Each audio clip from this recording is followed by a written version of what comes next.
నమస్తే అన్న, అందరికీ నమస్కారం. కువైట్లో నిబంధనలు ఉల్లంఘించే కార్మిక బృందాలపైన కువైట్ ఉక్కుపాదం మోపుతూ ఉంది. Public authority for man power తెలిపిన వివరాల ప్రకారం కువైట్లో కార్మిక చట్టాలను ఉల్లంఘించే వారిపైన కువైట్ ప్రభుత్వం కఠిన చర్యలకు ఉపక్రమించింది.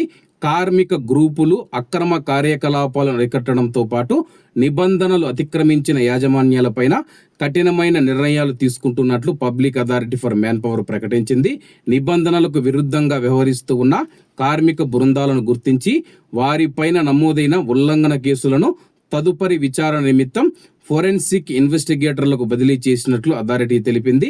చట్టవిరుద్ధమైన కార్యకలాపాలకు పాల్పడినట్లు తేలిన సంస్థలు లేదా యజమానుల యొక్క ఫైళ్లను తాత్కాలికంగా నిలిపివేస్తూ నిర్ణయం తీసుకున్నారు.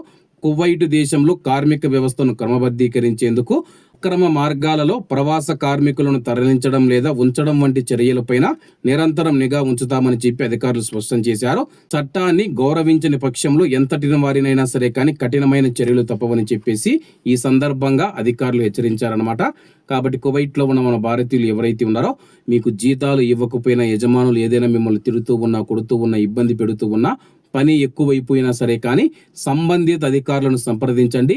దయచేసి రోడ్లపైకి వచ్చి 10 మంది, 20 మంది, 30 మంది, 100 మంది వచ్చేసి కంపెనీ బయట కానీ లేకపోతే public authority for man power యొక్క కార్యాలయాల పైన ఎవరు కూడా అక్కడ నిల్చొని ధర్నా చేయొద్దని చెప్పేసి అధికారులు సూచిస్తూ ఉన్నారు. చట్ట విరుద్ధంగా ఎవరైనా ధర్నాలు చేస్తే కానీ అటువంటి వారిపైన కఠిన చర్యలు తీసుకుంటామని చెప్పి అధికారులు హెచ్చరించారు.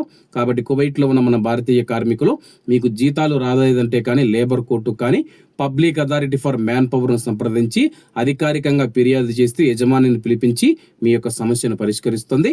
కాబట్టి అందరూ బాగుండాలి, అందులో మనం ఉండాలి. అందరికీ నమస్తే అన్న, జై హింద్.